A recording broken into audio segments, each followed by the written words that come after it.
it is known that there is an infinite number of worlds, but that not every one is inhabited. Therefore, there must be a finite number of inhabited worlds.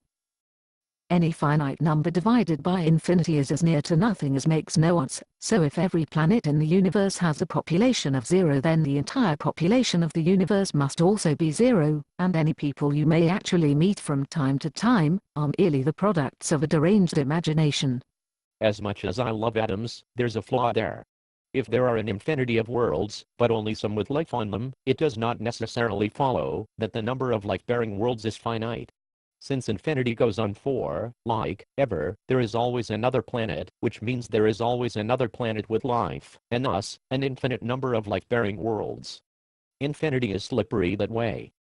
Nope, your logic is wrong. If number of worlds are infinite, and not all of them are inhabited, then inhabited worlds are less than uninhabited worlds, therefore inhabited worlds are less than infinite worlds, so cannot be infinite. Infinity cannot equal less than infinity. Afraid not. By your logic, the number of world without life must also be finite, since it is also less than the total number of worlds. Two finite numbers added together cannot be infinite. Very large, maybe, but not infinite. You're right, an extra uninhabited crawled in there. I meant to say the number of worlds is infinite, not uninhabited worlds. But my excuse is I have been to a kid's party and the Rabina went to my head. It doesn't matter if an extra uninhabited slipped in or not. Infinity divided by any finite number is still an infinity. So, regardless of the probability of life, no matter how small, there are an infinity of inhabited worlds in an infinite universe, and an infinity of uninhabited, for that matter. Saying that there are more of one or the other is meaningless, because infinity has no upper limit. There is always more. Well, that doesn't work, does it? Infinity divided by 10, for example, is still infinity, but the 10 is still 10. Saying that inhabited worlds is less than uninhabited is the same as saying there are less than infinity inhabited worlds. Douglas already tells us in the quote, which began the thread, it is known that there is an infinite number of worlds, but that not every one is inhabited. Therefore, there must be a finite number of inhabited worlds. Yes, I'm arguing with Adam's logic, even though I love the man beyond all reason. He's wrong. And I'm not dividing all worlds by inhabited worlds, though it doesn't make a difference. By saying not all worlds have life on them, you're really saying some finite fraction of worlds have life, like 10%, or 0.0000001%, or 1 in a 150 gazillion. Regardless, a finite fraction is not the same as a finite quantity. Number of worlds never ends.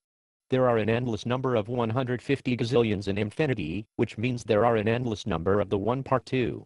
You have to let go of the idea that what seems like less means finite. And if Adams were still alive, he'd admit that he got it wrong, though he'd point out he did it for comedy, not mathematics. I feel I should point out here that I actually minored in mathematics, not as an appeal to authority, but simply because there are so few situations where that particular part of my expensive education seems specifically useful. My head is trying to work it all out. I left school when I was 15, everyone did in those days, unless your family were rich. So I never studied maths or anything else for that matter, but my brain still tells me that anything less than something cannot be equal to it as well. P.S. Just because someone passed an exam in a subject, he should not assume he is right. Lots of parrots could pass an exam. And what is there to say the teacher was right?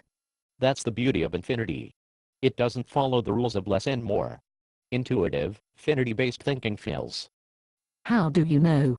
If you want to redefine the word infinity, feel free. However, mathematically, it has a very distinct definition and distinct rules for using it in combination with finite numbers. I'm done arguing this, because you've essentially just told me I don't choose to use those definitions, so neener. Whether I have a degree or passed a test is immaterial. I could care less if you're self-educated or a PhD from Cambridge, but if you're going to argue mathematics from an intuitive viewpoint rather than mathematical, you've arrived unarmed. Sorry if I upset you. I better shut up and go and earn a certificate then.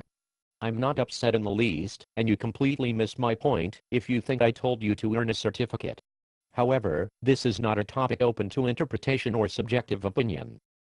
Well, I was quite enjoying the discussion, until you pulled the certificate argument, but that told me all you had said had been thought out by someone else, and you were merely repeating it, so I lost interest.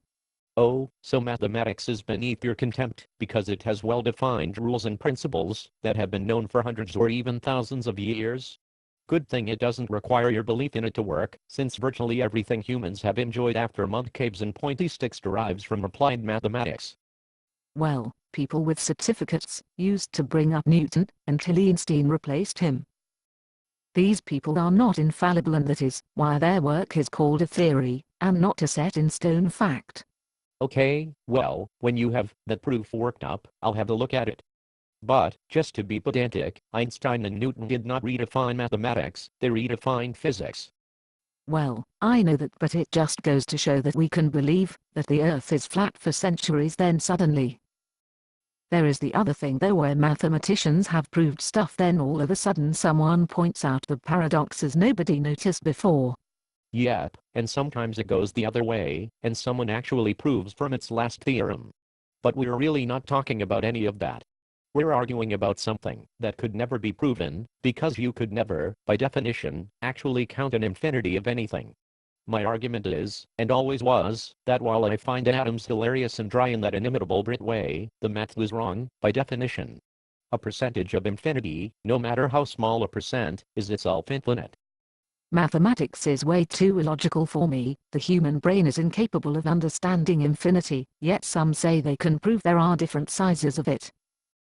It's all Greek to me, to be honest. Of course they are mostly right, but that doesn't mean we have to accept it all without question.